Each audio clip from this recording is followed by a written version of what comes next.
جہلم سے bureau chief مختوم حسین چودھری کی report کے مطابق پراپرٹی ڈیلرز یونین کے شہید محمد علی کی قبر پر حاضری، پھولوں کی چادر چڑھائی اور فاتح خوانی کی۔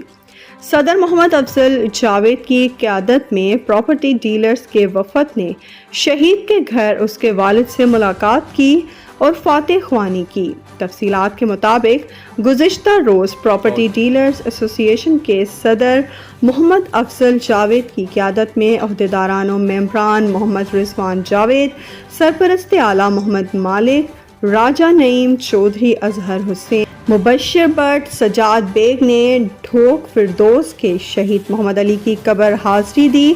شہید کی قبر پر پھولوں کی چادر اور پتیاں ڈالی گئیں اور فاتح خوانی کی گئی۔ اس کے بعد وفد شہید کے گھر گیا، اس کے والد سے ملاقات کی اور فاتح خوانی کی۔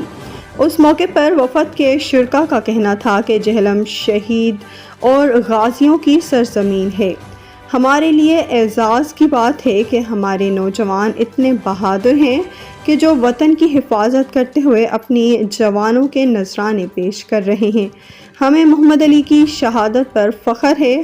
محمد علی نے اپنے خاندان اور شہر کا نام اپنا خون دے کر روشن کیا ہے۔